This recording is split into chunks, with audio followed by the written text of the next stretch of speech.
Hi കൂട്ടുകാരെ, പുതിയൊരു വീഡിയോയിലേക്ക് എല്ലാവർക്കും സ്വാഗതം. അങ്ങനെ പീതാംബരൻ്റെ മരണത്തെക്കുറിച്ച് മഞ്ജു പ്രീതിയെ അറസ്റ്റ് ചെയ്ത് കൊണ്ടുപോകണം കേട്ടോ. ആ കിടുക്കൻ രംഗമാണ് കേട്ടോ ഇനി നമുക്ക് മുന്നിൽ വരാനിരിക്കുന്നത്. അങ്ങനെ മഞ്ജു സത്യങ്ങൾ തേടി പോവാണ്. അപ്പോൾ ഈ സമയം ആദ്യം മഞ്ജുവിൻ്റെ മുന്നിൽ തേടുമ്പോൾ കിട്ടുന്നത് അഭിയായിരിക്കും കേട്ടോ. അതായത് ആ സർജിക്കൽ നൈഫ് ഈ ഡെഡ് ബോഡിയുടെ അടുത്ത് മഹിമയുടേതാണെന്ന് ഏകദേശം മനസ്സിലായി. അങ്ങനെ അന്വേഷിക്കുമ്പോൾ ഈ പറയുന്ന അബിയെയും വിപിൻ മോനെയും മഞ്ജു ചോദ്യം ചെയ്യാണ്. അവർക്കിടയിൽ ചോദ്യം ചെയ്യൽ വരുമ്പോൾ അവർക്കാണെങ്കിലോ പിടിച്ചു നിൽക്കാൻ കഴിയില്ല. വിപിൻ മോൻ്റെ കള്ളത്തരങ്ങൾ ഓരോന്നായി പറയണം കേട്ടോ. അങ്ങനെ മഹിമയെ ഉപദ്രവിക്കാൻ വേണ്ടി, മഹിമ ഒരു പെരുങ്കള്ളിയാവാൻ വേണ്ടിയും, മഹിമ എന്നെ ഒരുപാട് ദ്രോഹിച്ചത് കൊണ്ടും മഹിമയെ എനിക്ക് പൂട്ടണം എന്ന് ആഗ്രഹമുണ്ട്. എൻ്റെ വിദ്യാഭ്യാസത്തിന് മുടക്കം വരുത്തി അവൾ എന്നെ സെല്ലിലോട്ടിട്ടു. അതുകൊണ്ട് തന്നെ അവൾക്ക് തക്കതായ ശിക്ഷ കൊടുക്കണമെന്ന് ഞാൻ ആഗ്രഹിച്ചു. ആ ശിക്ഷയാണ് ഇവിടെ ഞാൻ നൽകിയത്. അവളുടെ സർജിക്കൽ നൈഫ് അവൾ കോളേജിൽ വരുന്ന സമയം അവൾ അറിയാതെ ഞാൻ അത് എടുക്കുകയും പിന്നീട് ഈ പീതാംബരൻ്റെ ഡെഡ് ബോഡി കിടക്കുന്ന ആ സ്ഥലത്തോട്ട് കൊണ്ടിടുകയും ചെയ്തത് ഞാനാണ് എന്ന് പറയാനിട. അങ്ങനെ ഈ സത്യങ്ങളെല്ലാം അറിയുമ്പോൾ മഞ്ജു ബാക്കിയുള്ള അന്വേഷണത്തിനായി പോകണേട്ടോ. അപ്പോഴാണ് ഇതിന് പിറകിൽ പ്രീതിയാണ് കളിച്ചത്. സ്വന്തം അച്ഛനെ ഇല്ലാതാക്കാൻ വേണ്ടി പ്രീതിയാണ് കൊട്ടേഷൻ കൊടുത്തിരിക്കുന്നത് എന്ന സത്യം ഇവിടെ അറിയുന്നത് കേട്ടോ. അങ്ങനെ പ്രീതിയോട് ഇങ്ങനെ കാര്യങ്ങളെല്ലാം തുറന്ന് പറയുന്ന ആ ഒരു രംഗമുണ്ടല്ലോ പീതാംബരൻ. അതായത് പീതാംബരൻ പറയുന്നുണ്ട്, എനിക്ക് വയ്യ ഇനി ഈ ഒരു പാപം പേറി മുന്നോട്ട് പോകാൻ. മറ്റുള്ളവരുടെ കുടുംബത്ത് കയറി കളിച്ചാൽ സ്വന്തം കുടുംബത്തിൽ ഇങ്ങനെയുള്ള ബുദ്ധിമുട്ടുകൾ വരുമെന്ന് ഇപ്പോൾ മനസ്സിലായി.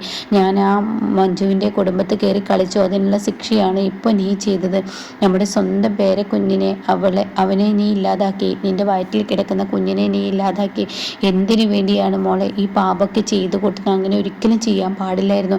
നീ എന്തിനാണ് ഇങ്ങനെയുള്ള പാപങ്ങളൊക്കെ ചെയ്യുന്നത്? അതിന് മാത്രം എന്ത് തെറ്റാണ് ഞാൻ നിന്നോട് ചെയ്തത്? നീ എന്തിനാ മോളെ? അതുകൊണ്ട് ഈ അച്ഛൻ തെറ്റ് ചെയ്തു എന്നുള്ളത് സത്യം തന്നെയാണ്. ഇനി ഈ അച്ഛൻ തെറ്റ് ചെയ്തത് കൊണ്ട് തന്നെ ഇനി എല്ലാ സത്യങ്ങളും ഞാൻ തുറന്ന് പറയാണ്. എൻ്റെ ഈ ഒരു പാപക്കറ, അതായത് എൻ്റെ കൈകളിൽ പറ്റിയ ചോരക്കറ അതെനിക്ക് ഒഴുക്കി കളയണം.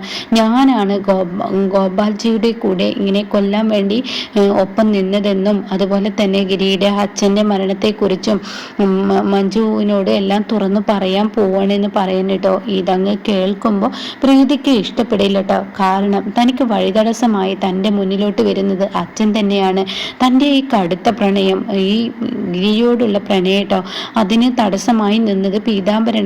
അപ്പൊ ഗിരിയെ പ്രണയിക്കേണ്ട, അവന് ഒരു കുടുംബമായി ജീവിക്കുന്നവനാണ്, അവനൊരു കുഞ്ഞുണ്ട്. അതുകൊണ്ട് നീ ദയവ് ചെയ്ത് എൻ്റെ മോളെ നീ ഇതിന് നിൽക്കരുത് എന്നൊക്കെ അന്ന് പീതാംബരൻ പറയുന്നുണ്ടല്ലേ. ഈ പീതാംബരൻ്റെ ഈ വാക്കുകൾക്കൊന്നും യാതൊരു വിലയും ഇവിടെ പ്രീതി കൊടുക്കുന്നില്ലല്ലോ. അങ്ങനെ ഈ സമയം പീതാംബരൻ പറയണ എല്ലാ തെറ്റുകുറ്റങ്ങളും ഞാൻ ഈ പോലീസിൽ ചെന്ന് പറയാണ്. ഇനി എനിക്ക് മടുത്തു ഈ ജീവിതം എന്നുള്ള സത്യങ്ങളെല്ലാം എങ്ങനെ പോലീസുകാരോട് ചെന്ന് പറയാനുള്ള തീരുമാനമായി പീതാംബരൻ അവിടെ നിന്ന് ഇറങ്ങുമ്പോൾ തീർച്ചയായും എൻ്റെ അച്ഛൻ അത് ചെയ്യും. അയാളുടെ ഇടയിൽ കുറ്റബോധം ഉണ്ടായിട്ടുണ്ട്. എൻ്റെ വയറ്റിൽ കിടക്കുന്ന ആ കുഞ്ഞിനെ നശിപ്പിച്ചതിൽ അത് അയാൾക്ക് താങ്ങാൻ കഴിഞ്ഞിട്ടില്ല. അതുകൊണ്ട് തന്നെ അയാളെ തീർക്കണം. അത് എൻ്റെ കൈകൊണ്ടാവുമ്പോൾ അത് ബുദ്ധിമുട്ടാണ്. അപ്പോൾ അതുകൊണ്ട് ഇതിനെല്ലാം പറ്റിയ ഒരാളുണ്ട്, അയാളോട് ചെന്ന് പറയാമെന്ന് തീരുമാനം എടുക്കാൻ കേട്ടോ. അങ്ങനെ ഗോപാലിൻ്റെ അരികിലോട്ട് പ്രീതി പോവാണ്. ഗോപാലിനോട് പറയാണ്, ഗോപാൽജി ഞാൻ നിങ്ങളോട് ഒരു കാര്യം വെളിപ്പെടുത്താൻ പോവാണ്. അത് കേൾക്കുന്ന ഗോപാലൻ, നീ നിന്റെ തന്തയെ പോലെ എന്തെങ്കിലും ആവശ്യങ്ങൾ ചോദിക്കാനാണെങ്കിൽ ഇനി അത് വേണ്ട പ്രീതി.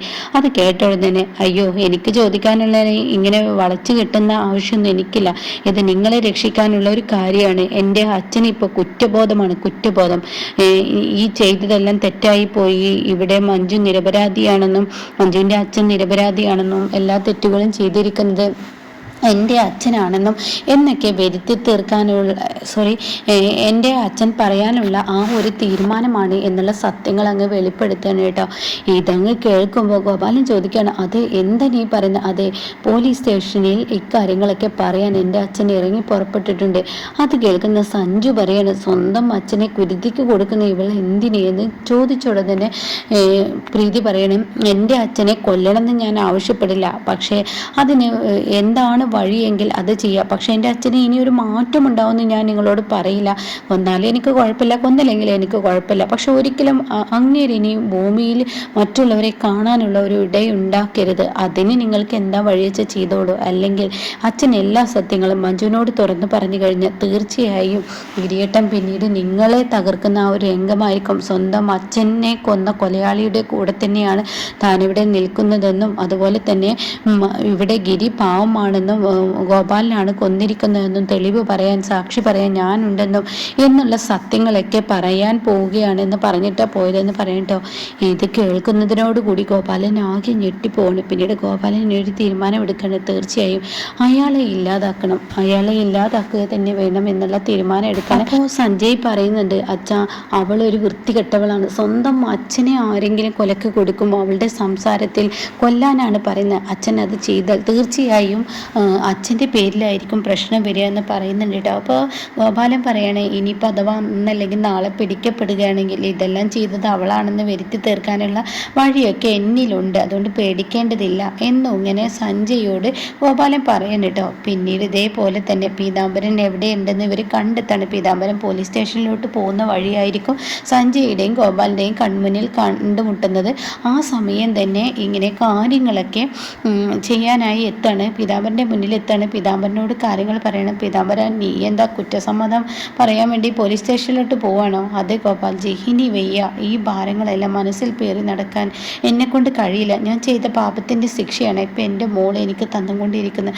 അതുകൊണ്ട് എനിക്ക് വയ്യ, എനിക്ക് കുറ്റബോധം താങ്ങാൻ വയ്യ. ഇനിയെങ്കിലും മഞ്ജു അറിയട്ടെ ഇവിടെ ഗിരിയുടെ അച്ഛനെ കൊന്നത് ആരാണെന്നും എന്തൊക്കെയാണെന്നുള്ളത് മഞ്ജു അറിയട്ടെ എന്ന് പറഞ്ഞിട്ട് പോലീസ് സ്റ്റേഷനിലോട്ട് പോകാനൊരുങ്ങുമ്പോൾ, അങ്ങനെ അങ്ങ് പോയാൽ എങ്ങനെ? നിന്നോട് ഞാൻ പറഞ്ഞു ഈ ഒരു സത്യം വിളിച്ചു പറയുന്ന അന്നേ ദിവസം നിൻ്റെ മരണമായിരിക്കും.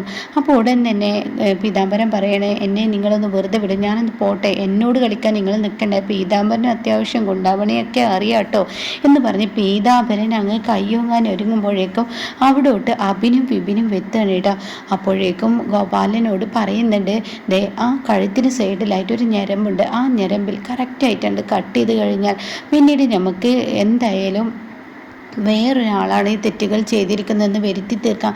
അത് കേൾക്കുന്ന ഗോപാലൻ, എന്താ നീ പറയുന്നത്? അതെ, ആ സൈഡിലോട്ട് നിങ്ങൾ ഇതേപോലത്തെ ഒരു സർജിക്കൽ നൈഫ്, ഇത് മഹിമയുടെയാണ്, ഇതാണെങ്കിലോ വേറൊരാളുടേതാ, ഇത് ഞാൻ പുറത്തു നിന്നും വേറൊരാളുടെ വാങ്ങിയതാണ്, അതുകൊണ്ട് നിങ്ങൾ ഇത് വെച്ചിട്ടാണ് കട്ട് ചെയ്തോളൂ എന്ന് പറഞ്ഞിട്ട് ഈ പീതാംബരനെ പിടിച്ച് കെട്ടി വെച്ചിട്ട് ഇവർ കഴുത്തിന് കട്ട് ചെയ്ത് കൊടുക്കുന്നുണ്ട് കേട്ടോ. ആ സ്പോട്ടിൽ തന്നെ പീതാംബരൻ മരിക്കുമ്പോൾ ഈ ഗ്ലൗസ് കൊണ്ട് പിടിച്ച മഹിമയുടെ സർജിക്കൽ നൈഫ് ഉണ്ടല്ലോ, അത് താഴെ കൊടുത്തിടുന്നുണ്ട് കേട്ടോ. അങ്ങനെ പീതാംബരൻ മരിക്കുമ്പോൾ തെളിവുകൾ നോക്കുമ്പോൾ അതിൽ ഫിംഗർ പ്രിൻ്റ് വരുന്ന മഹിമയുടെ, അവളങ്ങ് പോലീസ് സ്റ്റേഷനിൽ അറസ്റ്റ് ആവുകയും ആദ്യം ഈ പറയുന്ന ഗിരിയെ പിന്നീട് അവളിലോട്ട് തന്നെ എത്തുകയും ചെയ്യും എന്ന് പറയുന്നുണ്ട് കേട്ടോ. എന്നാൽ ഈ സമയം കഴിഞ്ഞതെല്ലാം തൻ്റെ അച്ഛനെ താൻ കൊന്നിരിക്കുന്നു എന്ന സത്യം വിളിച്ചു പറയാൻ പ്രീതിയെ വിളിക്കണം. അങ്ങനെ പ്രീതിയോട് പറയണം. അപ്പോൾ പ്രീതി പറയുന്നുണ്ട്, ശരി, നിങ്ങൾ ചെയ്ത നല്ല കാര്യം തന്നെ, എൻ്റെ അച്ഛൻ സംഭവം എൻ്റെ അച്ഛൻ തന്നെയാണ്, പക്ഷേ അയാൾ എനിക്ക് ശത്രുവായി മാറുകയാണെങ്കിൽ തീർച്ചയായും അയാൾ ഈ ഭൂമിയിൽ ജീവിക്കാൻ ആഗ്രഹിക്കുന്നില്ല എന്നിട്ടോ. അപ്പോൾ പ്രീതി പറഞ്ഞതനുസരിച്ചിട്ടായിരിക്കും ഗോപാലൻ ഇത് ചെയ്തത്. പ്രീതിയുടെ ആ മൂർച്ചയുള്ള വാക്കുകൊണ്ട് തന്നെ കേട്ടോ തൻ്റെ ജീവൻ ഭീഷണിയിലാണെന്നുള്ള സത്യം വെളിപ്പെടുത്തുമ്പോഴാണ് പ്രീതി ഈ പറഞ്ഞ നിർദ്ദേശപ്രകാരം പീതാംബരൻ ഗോപാലിനെ കൊല്ലുന്നത് കേട്ടോ.